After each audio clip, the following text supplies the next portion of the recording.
As I sat down to prepare for this week's video, I realized that off my schedule of videos, we're sharing my favorite things each season, and that was something I really enjoyed doing last year. So, what am I loving this fall in our homeschool?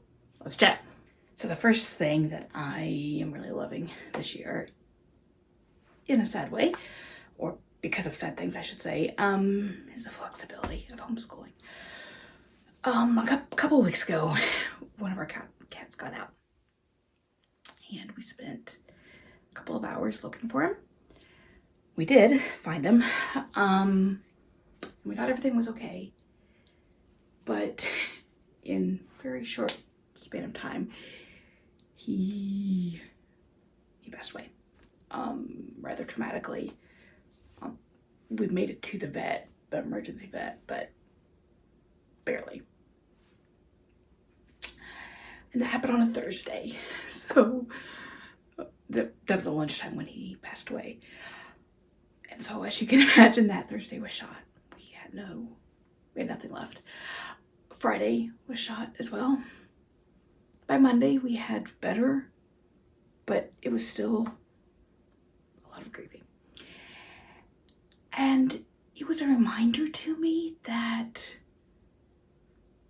being together and enjoying each other, even in the midst of really sad things, is something that I treasure.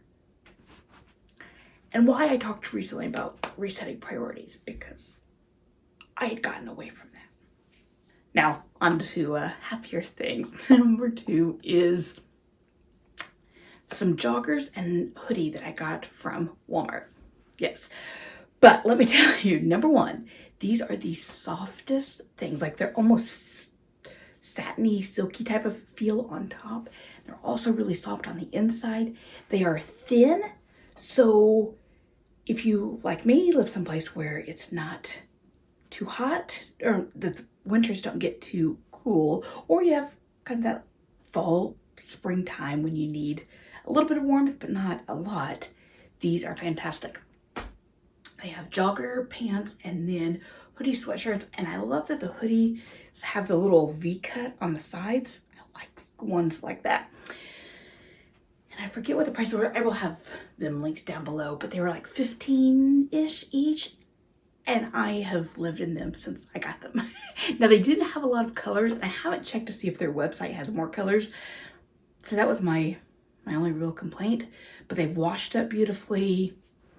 They're just fantastic, and I definitely foresee spending a lot of time in them this fall, or this winter. Next thing we're enjoying this year is a book called Medieval Legos. I randomly came across this book at the library. I was waiting for my older son to finish choosing books, and it was sitting out. Since he's doing Middle Ages history this year, I grabbed it for him.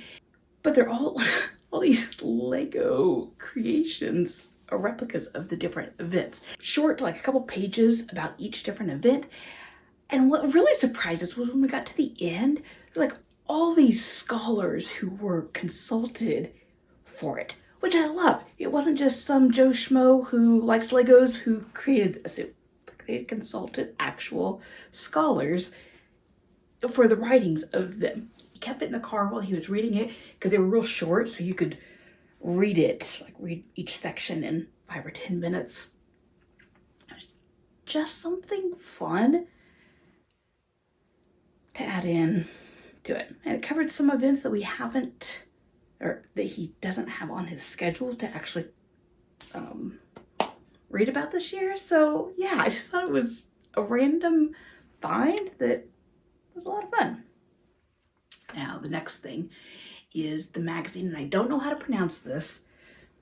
It looks to me like Oila. I'm not sure if that's correct, but it is a science magazine, and Matthew started getting this maybe 2 years ago, but I had never really looked at it. I just knew he enjoyed it. My mom got it for him. Great. But then I started reading it, and it is so good. My older son, who's 15, almost 16, enjoys it some, but it's real hit or miss for him. My younger son, who's 13, loves it. I was blown away by how interesting it really was. I'm not sure what I thought it was honestly. I just give him the new issue and he reads it. But each issue covers a range of scientific topics. There are engaging pictures. Articles vary in length. There'll be a couple feature length ones, so the longer 2, 3, 4, 5 pages, but then lots of small ones. All the major branches of science, but also things like autobiographies, technology, some of those more side topics. It's a great little magazine. It is on the more expensive side as far as magazines go, as you probably have noticed. Magazine prices have gone up a lot, in part because there's not a lot of people buying them. So if you have a science-loving kiddo, or you're just hoping to spark some interest, I think that this is a magazine that is well worth checking out. If you have a middle schooler into early high school, I hesitate to say late elementary. It's really going to depend on your kiddo, what their interest and reading level is. As I was sitting here editing, I realized that I forgot to include something else that we were really loving, and it's free for you. It's something that I'm calling brain food, and they're just daily videos or articles that are to spark that curiosity and keep that curiosity in your older kids. It's easy to do when they're little, for them to be curious, but sometimes older kids lose that natural curiosity. And that's what these are for. It's over on my blog, so I will have a link down below. They are free. You don't have to sign up to my email list, though I'd love to have you, but you can just grab one. I have one for each month so far. So August, September, October, November's will be coming out in another week, maybe 2 weeks. All the videos or articles are about 10 minutes in length. Some of them go a little bit longer, but for the most part, they're all something that can be enjoyed in 5 or 10 minutes. Because I know that with older kids, it's hard to stick one more thing into their days sometimes. So I kept them short, and my kids absolutely love them. I enjoy them. One side of their grandparents watches them too, or reads them too, so that they can bond over that. Just an easy way to remain curious. And before I go any further, I want to know what it is that your homeschool is enjoying this year. So if you haven't, leave me a comment down there. Next is a One Dream courses, which One Dream is what used to be called the Great Courses. And this one is almost like a tour travel type of show, in that they go to all kinds of different cities and show you around. But there's cities that were important in the Middle Ages. And so they give you the history as well as some modern information. And it's a really interesting way to see, to make that connection. Especially here, if you're in the US like we are, that connection between modern day and Middle Ages is just so foreign to us for the most part, because we don't have that same length of history with our modern cities.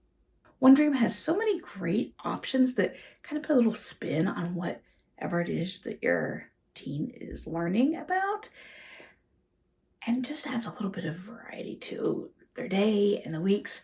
Ben is not a big video person. He really prefers books, but I schedule him 2 a week, and that's a good amount for him, pushing him outside of his comfort zone as well, and just expanding the knowledge that he's learning in history this year.